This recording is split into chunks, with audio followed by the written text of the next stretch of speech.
Balik lagi di kolom sinema, kita akan bahas film dari sisi yang berbeda. Kali ini saya mau bahas satu film yang lagi tren di kalangan pecinta film Indonesia tentunya. Film berjudul Siksa Kubur, garapan dari sutradara kondang yaitu Joko Anwar, yang rilis tepat pada satu hari setelah Lebaran 2024 kemarin.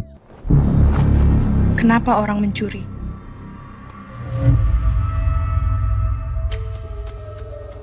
Kenapa orang berbohong? Kenapa orang korupsi?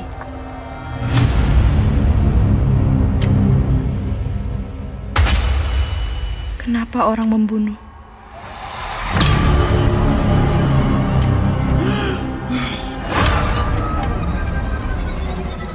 Kenapa orang tetap melakukan dosa? Padahal menurut agama, setiap manusia akan mendapatkan balasan setelah mereka meninggal. Jawabannya sederhana. Karena manusia tidak percaya.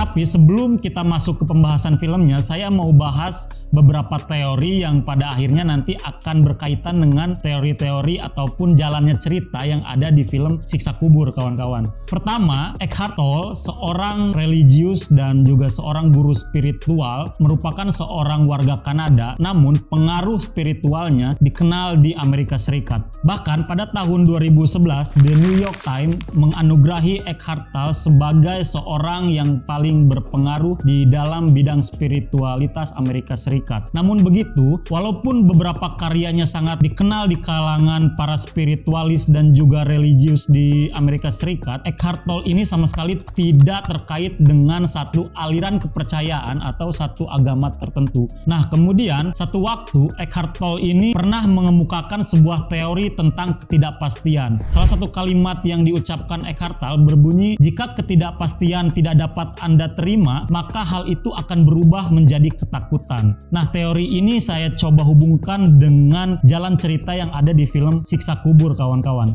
Kenapa saya membahas ketidakpastian? Pertama, seperti yang kita tahu, sehari-hari kita, kehidupan manusia begitu banyak dihadang oleh ketidakpastian. Seperti misal yang paling sederhana, hari esok kita masih bisa makankah? Kemudian apakah hari esok kita akan selamat? Ataupun hari esok kita masih bisa hidup bersama orang-orang yang paling kita cintai? Kita tidak tahu kemungkinan buruk yang akan terjadi satu detik ataupun beberapa saat setelah kehidupan ini berjalan, kawan-kawan. Tidak ada yang kita tahu bagaimana jalannya masa depan. Berdasarkan keresahan itu, manusia mulai mencoba mengandalkan indera-indera yang dimiliki sistem tubuhnya untuk memprediksi ataupun mengurangi ketidakpastian yang akan terjadi di dalam hidup. Misal, kita punya ketidakpastian apakah besok akan makan, maka kita berusaha untuk bekerja supaya esok bisa makan. Kemudian apakah kita besok bisa berkunjung ke tempat yang kita cita-citakan, maka kita menabung untuk menyesuaikan ketidakpastian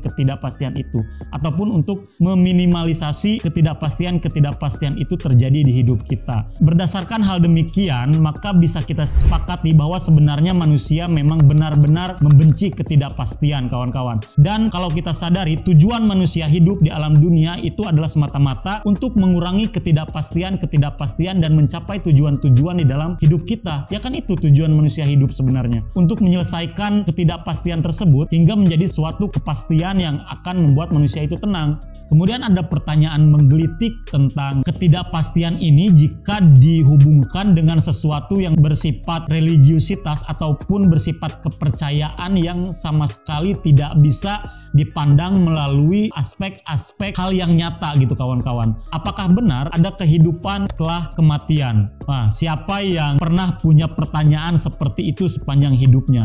Premis inilah yang sebenarnya diangkat oleh Joko Anwar di dalam film Siksa Kuburnya ini, kawan-kawan. Menceritakan seorang tokoh yang bernama Sita dan juga kakaknya yang bernama Adil yang berusaha untuk menguak apakah kehidupan setelah kematian itu benar-benar adanya dengan cara yang sebenarnya cukup sensitif apabila dikaitkan dengan dogma-dogma ataupun kepercayaan-kepercayaan yang berkembang di masyarakat kita. Dalam konteks ini saya membahas agama Islam. Lagi-lagi Joko Anwar adalah seorang sutradara yang cerdas. Joko Anwar adalah seorang sutradara yang paham betul bagaimana mengikat hati dan emosi masyarakat Indonesia yang terbilang masih kental betul kepercayaannya terhadap sistem-sistem nilai dan budaya dengan meramu sebuah film yang tidak terasa menggurui kawan-kawan, tetapi meramu film siksa kubur yang disebutnya sebagai film horor religi. Nah, saya juga baru dengar nih, ternyata ada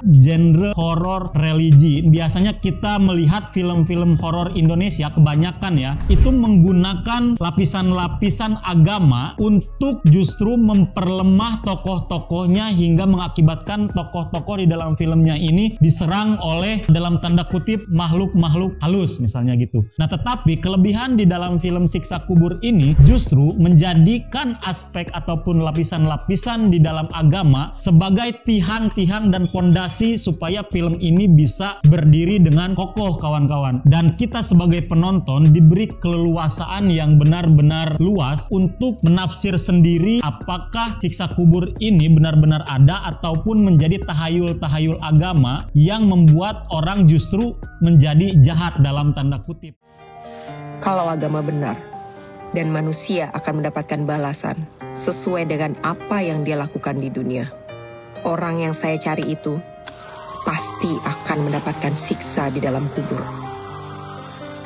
Dan saya ingin menyaksikannya. Kemudian yang menariknya lagi kawan-kawan, 10 hari penayangan film ini di bioskop, mereka telah mendapatkan 3 juta lebih penonton. Bayangkan kawan-kawan, dengan estimasi harga tiket masuk bioskop itu berapa, kemudian dikalikan dengan 3 juta tiket yang terjual, maka berapa spare keuntungan yang sudah didapatkan oleh film Siksa Kubur ini. Karena saya pernah membaca sebuah penelitian yang mengatakan bahwa film Indonesia ketika sudah mencapai penonton 2 juta, maka mereka sudah bisa dianggap sebagai film yang berhasil dan mendapat keuntungan. Memang kalau kita lihat secara luas, karya-karya Joko Anwar di film-film horor ataupun psikologis thrillernya kawan-kawan, itu cenderung memiliki satu benang merah yang saling terikat. Nah, kalau teman-teman adalah penonton film yang menyukai detail-detail kecil dari film, maka menonton film Joko Anwar akan sangat memuaskan kawan-kawan. Karena film-film Joko Anwar ini selalu menyisipkan Easter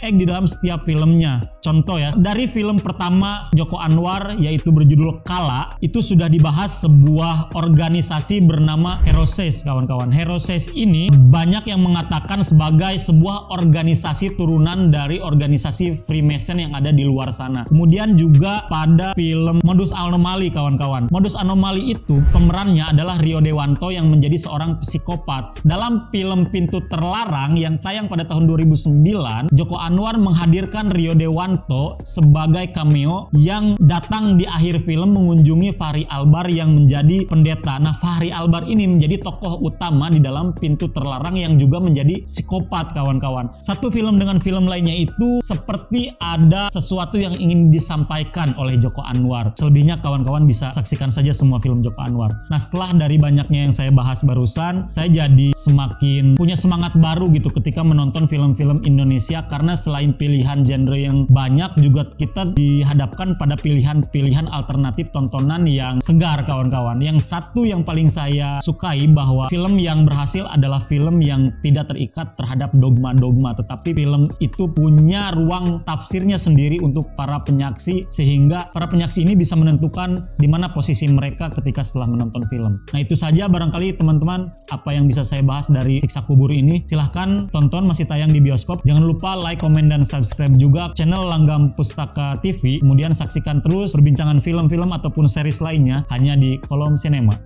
Terima kasih.